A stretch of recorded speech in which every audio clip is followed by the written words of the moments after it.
मेरे प्यारे देशवासियों, नमस्कार।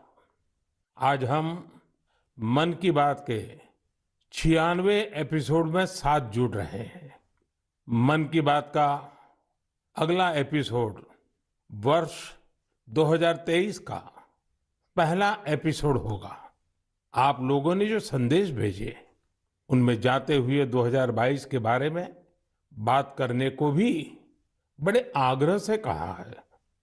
अतीत का अवलोकन तो हमेशा हमें वर्तमान और भविष्य की तैयारियों की प्रेरणा देता है।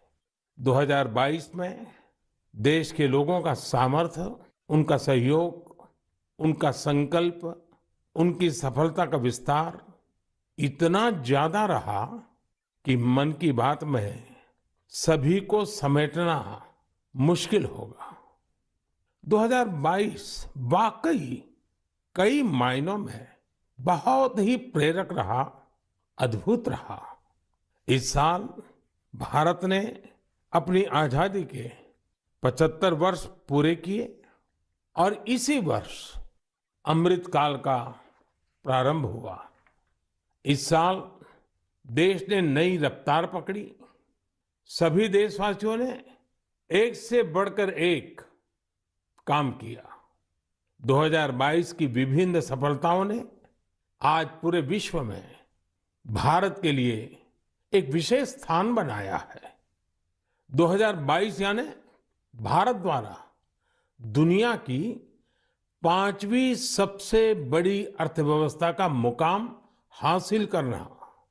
2022 यानी भारत द्वारा 220 करोड़ वैक्सीन का अविश्वसनीय आंकड़ा पार करने का रिकॉर्ड। 2022 यानी भारत द्वारा निर्यात का $400 बिलियन का जादुई आंकड़ा पार कर जाना। 2022 यानी देश के जन जन द्वारा आत्मनिर्भर भारत के संकल्प को अपनाना, जी कर दिखाना। 2022 यानी भारत के पहले स्वदेशी एयरक्राफ्ट कैरियर आईएनएस विक्रांत का स्वागत। 2022 यानी स्पेस, ड्रोन और डिफेंस सेक्टर में भारत का परचम। 2022 यानी हर क्षेत्र में भारत का दमखम। खेल के मैदान में भी, चाहे कॉमनवेल्थ गेम्स हो या हमारी महिला हॉकी टीम की जीत, हमारे युवाओं ने जबरदस्त सामर्थ्य दिखाया। साथियों, इन सब के साथ ही साल 2022 एक और कारण से हमेशा याद किया जाएगा। ये है एक भारत श्रेष्ठ भारत की भावना का विस्तार। देश के लोगों ने एकता और एकजुटता को सेलिब्रेट करने के लिए भी कई अद्भुत आयोजन किए। गुजरात के माधवपुर मेला हो, जहां रुक्मिणी विवाह और भगवान कृष्ण के पूर्वोत्तर से संबंधों को सेलिब्रेट किया जाता है, या फिर काशी तमिल संगमम हो, इन पर्वों में भी एकता के कई रंग दिखे। 2022 में देशवासियों ने एक और अमर इतिहास लिखा है। अगस्त के महीने में चला हर घर तिरंगा अभियान, भला कौन भूल सकता है। वो पल थे, हर देशवासी के रोंगटे खड़े हो जाते थे। आजादी के 75 वर्ष के इस अभियान में पूरा देश तिरंगामय हो गया। 6 करोड़ से ज्यादा लोगों ने तो तिरंगे के साथ सेल्फी भी भेजी। आजादी का ये अमृत महोत्सव अभी अगले साल भी ऐसे ही चलेगा। अमृत काल की नींव को और मजबूत करेगा। साथियों, इस साल भारत को G20 समूह की अध्यक्षता की जिम्मेदारी भी मिली है। मैंने पिछली बार इस पर विस्तार से चर्चा भी की थी। साल 2023 में हमें G20 के उत्साह को नई ऊंचाई पर लेकर जाना है।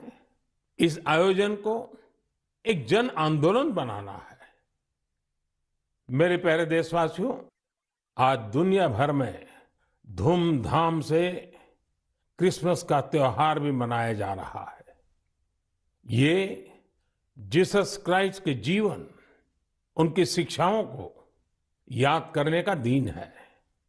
मैं आप सभी को क्रिसमस की ढेर सारी शुभकामनाएं देता हूं।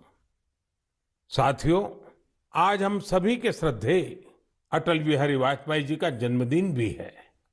वे एक महान राजनेता थे, जिन्होंने देश को असाधारण नेतृत्व दिया। हर भारतवासी के हृदय में उनके लिए एक खास स्थान है। मुझे कोलकाता से आस्था जी का एक पत्र मिला है। इस पत्र में उन्होंने हाल की अपनी दिल्ली यात्रा का जिक्र किया है। वे लिखती हैं कि इस दौरान उन्होंने पीएम म्यूजियम देखने के लिए समय निकाला।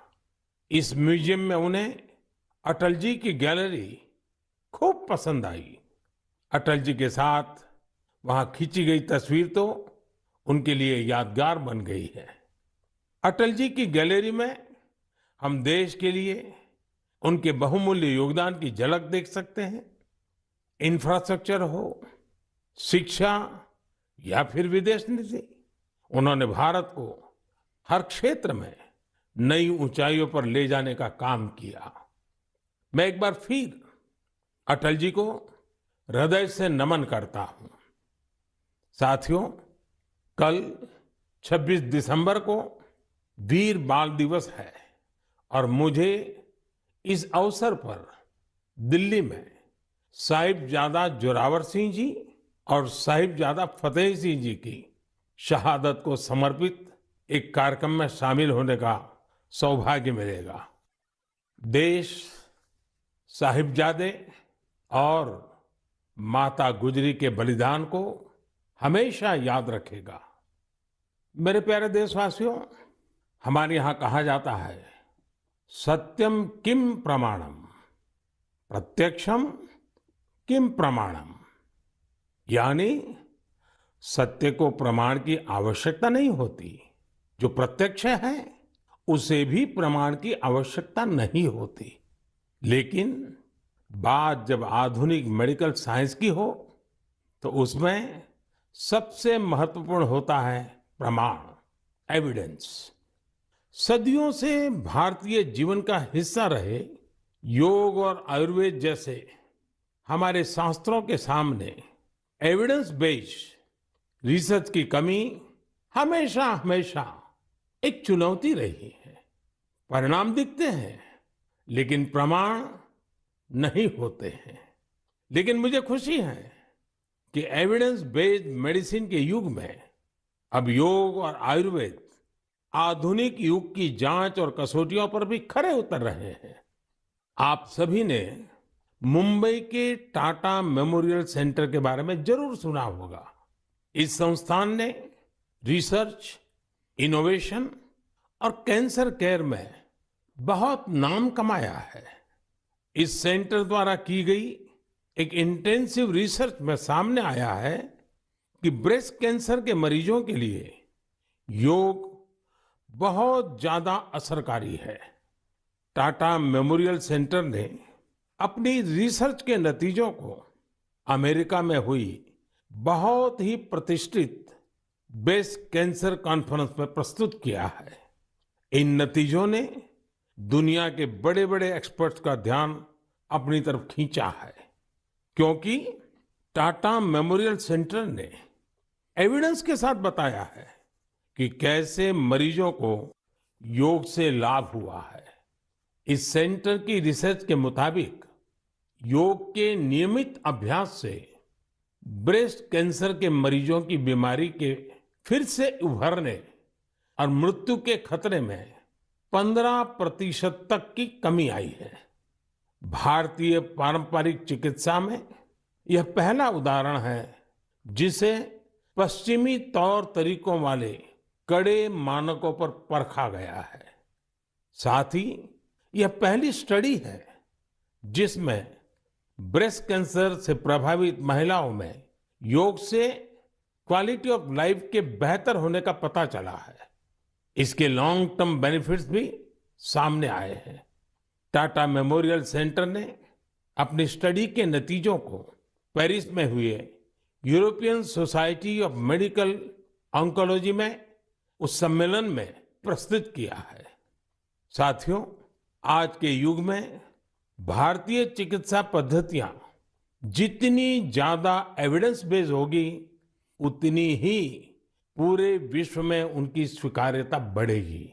इसी सोच के साथ दिल्ली के एम्स में भी एक प्रयास किया जा रहा है।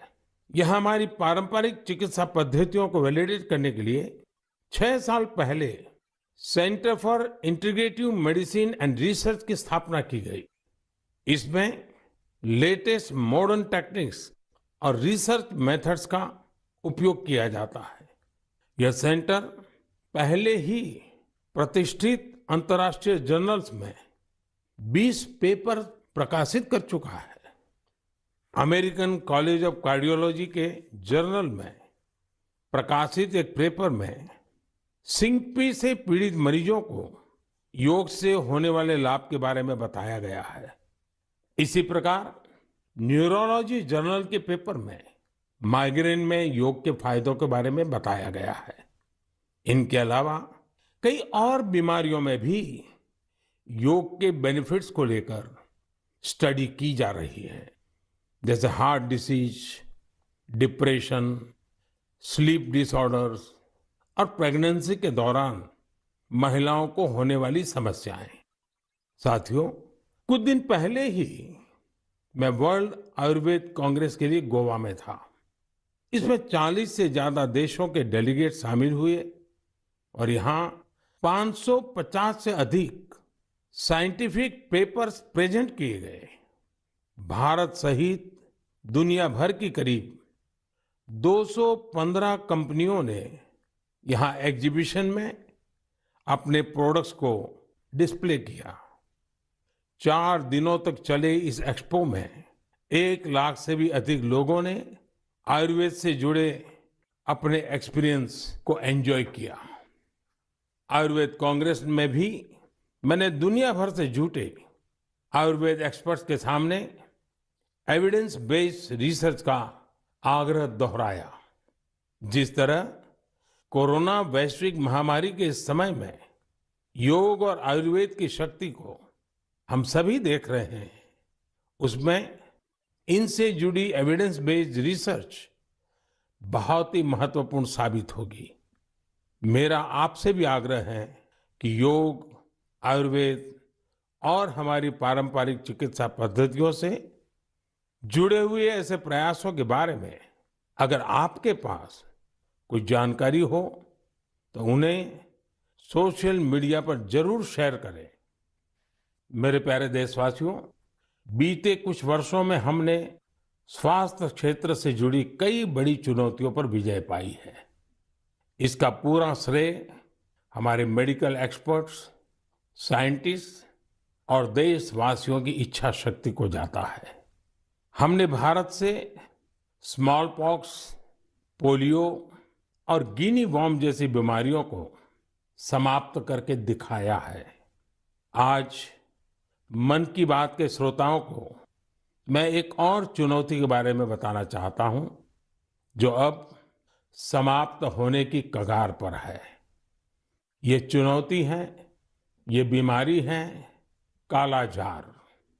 इस बीमारी का परजीवी सैंड फ्लाई यानी बालू मक्खी के काटने से फैलता है। जब किसी को कालाजार होता है तो उसे महीनों तक बुखार रहता है, खून की कमी हो जाती है, शरीर कमजोर पड़ जाता है और वजन भी घट जाता है। यह बीमारी बच्चों से लेकर बड़ों तक किसी को भी हो सकती है, लेकिन सबका प्रयास से कालाजार नाम की ये बीमारी अब तेजी से समाप्त होती जा रही है। कुछ समय पहले तक कालाजार का प्रकोप 4 राज्यों के 50 से अधिक जिलों में फैला हुआ था, लेकिन अब ये बीमारी बिहार और झारखंड के 4 जिलों तक ही सिमट कर रह गई है। मुझे विश्वास है बिहार, झारखंड के लोगों का सामर्थ्य, उनकी जागरूकता इन 4 जिलों से भी कालाजार को समाप्त करने में सरकार के प्रयासों को मदद करेगी। कालाजार प्रभावित क्षेत्रों के लोगों से भी मेरा आग्रह है कि वो 2 बातों का जरूर ध्यान रखें। एक है सैंड फ्लाई या बालू मक्खी पर नियंत्रण और दूसरा जल्द से जल्द इस रोग की पहचान और पूरा इलाज। कालाजार का इलाज आसान है। इसके लिए काम आने वाली दवाएं भी बहुत कारगर होती हैं। बस आपको सतर्क रहना है। बुखार हो तो लापरवाही ना बरतें और बालू मक्खी को खत्म करने वाली दवाइयों का छिड़काव भी करते रहें। जरा सोचिए, हमारा देश जब कालाजार से भी मुक्त हो जाएगा तो ये हम सभी के लिए कितनी खुशी की बात होगी। सबका प्रयास की इसी भावना से हम भारत को 2025 तक टीबी मुक्त करने के लिए भी काम कर रहे हैं। आपने देखा होगा, बीते दिनों जब टीबी मुक्त भारत अभियान शुरू हुआ तो हजारों लोग टीबी मरीजों की मदद के लिए आगे आए। ये लोग निक्षय मित्र बनकर टीबी के मरीजों की देखभाल कर रहे हैं, उनकी आर्थिक मदद कर रहे हैं। जन सेवा और जन भागीदारी की यही शक्ति हर मुश्किल लक्ष्य को प्राप्त करके ही दिखाती है। मेरे प्यारे देशवासियों, हमारी परंपरा और संस्कृति का मां गंगा से अटूट नाता है। गंगा जल हमारी जीवन धारा का अभिन्न हिस्सा रहा है और हमारे शास्त्रों में भी कहा गया है, नमामि गंगे तव पाद पंकजम सुर असुरई वंदित दिव्य रूपम भुक्तिम च मुक्तिम च ददासि नित्यम भाव अनुसारेण सदा नराणाम। अर्थात हे मां गंगा, आप अपने भक्तों को उनके भाव के अनुरूप सांसारिक सुख, आनंद और मोक्ष प्रदान करती है। सभी आपके पवित्र चरणों का वंदन करते हैं। मैं भी आपके पवित्र चरणों में अपना प्रणाम अर्पित करता हूं। ऐसे में सदियों से कल कल बहती मां गंगा को स्वच्छ रखना हम सबकी बहुत बड़ी जिम्मेदारी है। इसी उद्देश्य के साथ 8 साल पहले हमने नमामि गंगे अभियान की शुरुआत की थी। हम सभी के लिए गौरव की बात है कि भारत की इस पहल को आज दुनिया भर की सराहना मिल रही है। यूनाइटेड नेशंस ने नमामि गंगे मिशन को इकोसिस्टम को रिस्टोर करने वाली दुनिया के टॉप 10 इनिशिएटिव में शामिल किया है। ये और भी खुशी की बात है कि पूरे विश्व के 160 ऐसे इनिशिएटिव्स में नमामि गंगे को यह सम्मान मिला है। साथियों, नमामि गंगे अभियान की सबसे बड़ी ऊर्जा लोगों की निरंतर सहभागिता है। नमामि गंगे अभियान में गंगा प्रहरियों और गंगा दूतों की भी बड़ी भूमिका है। वे पेड़ लगाने, घाटों की सफाई, गंगा आरती, नुक्कड़ नाटक, पेंटिंग और कविताओं के जरिए जागरूकता फैलाने में जुटे हैं। इस अभियान से बायोडायवर्सिटी में भी काफी सुधार देखा जा रहा है। हिल्सा मछली, गंगा डॉल्फिन और कछुओं की विभिन्न प्रजातियों की संख्या में काफी वृद्धि हुई है। गंगा का इकोसिस्टम क्लीन होने से आजीविका के अन्य अवसर भी बढ़ रहे हैं। यहाँ मैं जलज आजीविका मॉडल की चर्चा करना चाहूंगा, जो कि बायोडायवर्सिटी को ध्यान में रखकर तैयार किया गया है। इस टूरिज्म बेस्ड बोट सफारीज को 26 लोकेशंस पर लॉन्च किया गया है। जाहिर है, नमामि गंगे मिशन का विस्तार, उसका दायरा नदी की सफाई से कहीं ज्यादा बढ़ा है। ये जहां हमारी इच्छा शक्ति और अथक प्रयासों का एक प्रत्यक्ष प्रमाण है, वहीं ये पर्यावरण संरक्षण की दिशा में विश्व को भी एक नया रास्ता दिखाने वाला है। मेरे प्यारे देशवासियों, जब हमारी संकल्प शक्ति मजबूत हो तो बड़ी से बड़ी चुनौती भी आसान हो जाती है। इसकी मिसाल पेश की है सिक्किम के थेगू गांव के संगे शेरपा जी ने।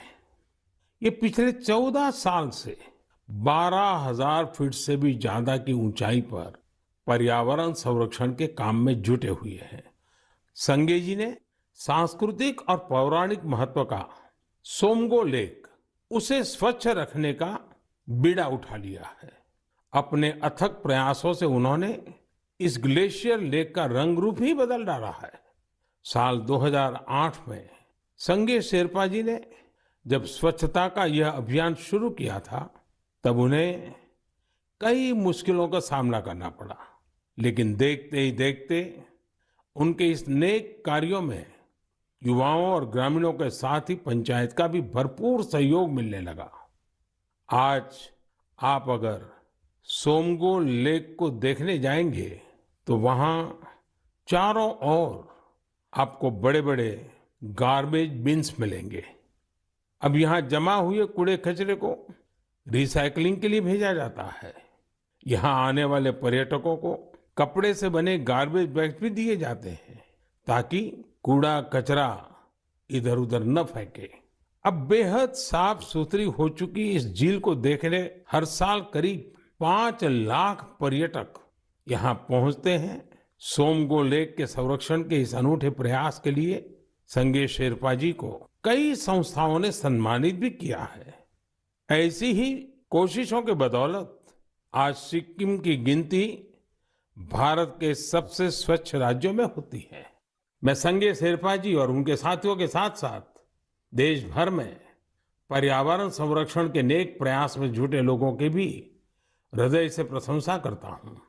साथियों, मुझे खुशी है कि स्वच्छ भारत मिशन आज हर भारतीय के मन में रच बस चुका है।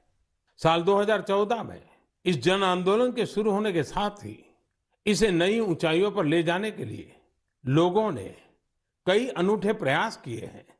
और ये प्रयास सिर्फ समाज के भीतर ही नहीं, बल्कि सरकार के भीतर भी हो रहे हैं।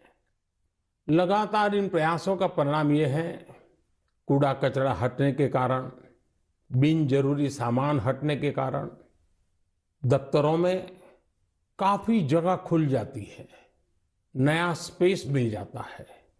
पहले जगह के अभाव में दूर दूर किराए पर दफ्तर रखने पड़ते थे। इन दिनों ये साफ सफाई के कारण इतनी जगह मिल रही है कि अब एक ही स्थान पर सारे दफ्तर बैठ रहे हैं। पिछले दिनों सूचना और प्रसारण मंत्रालय ने भी मुंबई में, अहमदाबाद में, कोलकाता में, शिलोंग में, कई शहरों में अपने दफ्तरों में भरपूर प्रयास किया और उसके कारण आज उनको 2-2, 3-3 मंजिलें पूरी तरह नए सिरे से काम में आ सके ऐसी उपलब्ध हो गई। ये अपने आप में स्वच्छता के कारण हमारे संसाधनों का ऑप्टिमम यूटिलाइजेशन का उत्तम अनुभव आ रहा है। समाज में भी, गांव-गांव, शहर-शहर में भी, उसी प्रकार से दफ्तरों में भी ये अभियान देश के लिए भी हर प्रकार से उपयोगी सिद्ध हो रहा है। मेरे प्यारे देशवासियों, हमारे देश में अपनी कला संस्कृति को लेकर एक नई जागरूकता आ रही है, एक नई चेतना जागृत हो रही है। मन की बात में हम अक्सर ऐसे उदाहरणों की चर्चा भी करते हैं, जैसे कला, साहित्य और संस्कृति समाज की सामूहिक पूंजी होते हैं। वैसे ही इन्हें आगे बढ़ाने की जिम्मेदारी भी पूरे समाज की होती है। ऐसा ही एक सफल प्रयास लक्षद्वीप में हो रहा है। यहाँ कल्पेनी द्वीप पर एक क्लब है, कुमेल ब्रदर्स चैलेंजर्स क्लब। ये क्लब युवाओं को स्थानीय संस्कृति और पारंपरिक कलाओं के संरक्षण के लिए प्रेरित करता है। यहाँ युवाओं को लोकल आर्ट, कोलकली, परिचाकली, किलिप्पाट्टू और पारंपरिक गानों की ट्रेनिंग दी जाती है। यानी पुरानी विरासत नई पीढ़ी के हाथों में सुरक्षित हो रही है, आगे बढ़ रही है।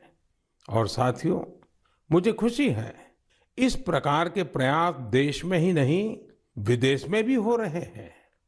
हाल ही में दुबई से खबर आई कि वहां के कालारी क्लब ने Guinness book of world records में नाम दर्ज किया है। कोई भी सोच सकता है कि दुबई के क्लब ने रिकॉर्ड बनाया तो जो भारत से क्या संबंध।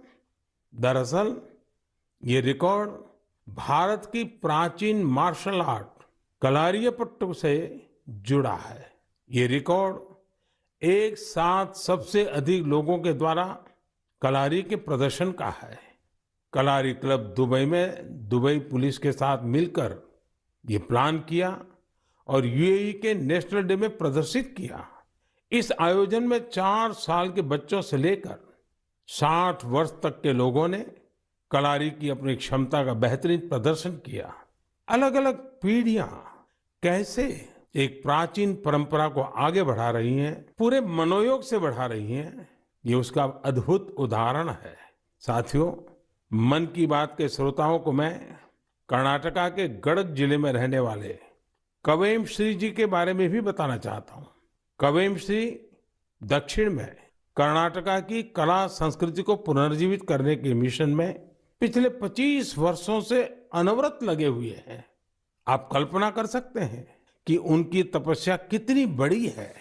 पहले तो वो होटल मैनेजमेंट के प्रोफेशन से जुड़े थे, लेकिन अपनी संस्कृति और परंपरा को लेकर उनका लगाव इतना गहरा था कि उन्होंने इसे अपना मिशन बना लिया। उन्होंने कला चेतना के नाम से एक मंच बनाया। ये मंच आज कर्नाटका के और देश विदेश के कलाकारों के कई कार्यक्रम आयोजित करता है। इसमें लोकल आर्ट और कल्चर को प्रमोट करने के लिए कई इनोवेटिव काम भी होते हैं। साथियों, अपनी कला संस्कृति के प्रति देशवासियों के उत्साह अपनी विरासत पर गर्व की भावना का ही प्रकटीकरण है। हमारे देश में तो हर कोने में ऐसे कितने ही रंग बिखरे हैं। हमें भी उन्हें सजाने, संवारने और संरक्षित करने के लिए निरंतर काम करना चाहिए। मेरे प्यारे देशवासियों, देश के अनेक क्षेत्रों में बांस से अनेक सुंदर और उपयोगी चीजें बनाई जाती हैं। विशेष रूप से आदिवासी क्षेत्रों में बांस के कुशल कारीगर, कुशल कलाकार है। जब से देश ने बैम्बू से जुड़े अंग्रेजों के जमाने के कानूनों को बदला है, इसका एक बड़ा बाजार तैयार हो गया है। महाराष्ट्र के पालघर जैसे क्षेत्रों में भी आदिवासी समाज के लोग बैम्बू से कई खूबसूरत प्रोडक्ट्स बनाते हैं। बैम्बू से बनने वाले बॉक्सेस, कुर्सी, चायदानी, टोकरियां और ट्रे जैसी चीजें खूब लोकप्रिय हो रही है। यही नहीं, ये लोग बैम्बू घास से खूबसूरत कपड़े और सजावट की चीजें भी बनाते हैं। इससे आदिवासी महिलाओं को रोजगार भी मिल रहा है और उनके हुनर को पहचान भी मिल रही है। साथियों, कर्नाटका के एक दंपति सुपारी के रेशे से बनी कई यूनिक प्रोडक्ट्स इंटरनेशनल मार्केट तक पहुंचा रहे हैं। कर्नाटका में शिवमोगा में ये दंपति हैं, श्रीमान सुरेश और उनकी पत्नी श्रीमती मैथिली। ये लोग सुपारी के रेशे से ट्रे, प्लेट और हैंडबैग से लेकर कई डेकोरेटिव चीजें बना रहे हैं। इसी रेशे से बनी चप्पलें भी आज खूब पसंद की जा रही हैं। उनके प्रोडक्ट्स आज लंदन और यूरोप के दूसरे बाजारों तक में बिक रहे हैं। यही तो हमारे प्राकृतिक संसाधनों और पारंपरिक हुनर की खूबी है, जो सबको पसंद आ रही है। भारत के इस पारंपरिक ज्ञान में दुनिया सस्टेनेबल फ्यूचर के रास्ते देख रही है। हमें खुद भी इस दिशा में ज्यादा से ज्यादा जागरूक होने की जरूरत है। हम खुद भी ऐसे स्वदेशी और लोकल प्रोडक्ट इस्तेमाल करें और दूसरों को भी ये उपहार में दें। इससे हमारी पहचान भी मजबूत होगी, स्थानीय अर्थव्यवस्था भी मजबूत होगी और बड़ी संख्या में लोगों का भविष्य भी उज्जवल होगा। मेरे प्यारे देशवासियों, अब हम धीरे धीरे मन की बात के 100वें एपिसोड के अभूतपूर्व पड़ाव की ओर बढ़ रहे हैं। मुझे कई देशवासियों के पत्र मिले हैं जिनमें उन्होंने 100वें एपिसोड के बारे में बड़ी जिज्ञासा प्रकट की है। 100वें एपिसोड में हम क्या बात करें, उसे कैसे खास बनाएं, इसके लिए आप मुझे अपने सुझाव भेजेंगे तो मुझे बहुत अच्छा लगेगा। अगली बार हम वर्ष 2023 में मिलेंगे। मैं आप सभी को वर्ष 2023 की शुभकामनाएं देता हूं। ये वर्ष भी देश के लिए खास रहे, देश नई ऊंचाइयों को छूता रहे। हमें मिलकर के संकल्प भी लेना है, साकार भी करना है। इस समय बहुत से लोग छुट्टियों के मूड में भी हैं। आप पर्वों को, इन अवसरों का खूब आनंद लीजिए, लेकिन थोड़ा सतर्क भी रहिए। आप भी देख रहे हैं कि दुनिया के कई देशों में कोरोना बढ़ रहा है। इसलिए हमें मास्क और हाथ धुलने जैसी सावधानियों का और ज्यादा ध्यान रखना है। हम सावधान रहेंगे तो सुरक्षित भी रहेंगे और हमारे उल्लास में कोई रुकावट भी नहीं पड़ेगी। इसी के साथ आप सभी को एक बार फिर ढेरों शुभकामनाएं। बहुत बहुत धन्यवाद। नमस्कार।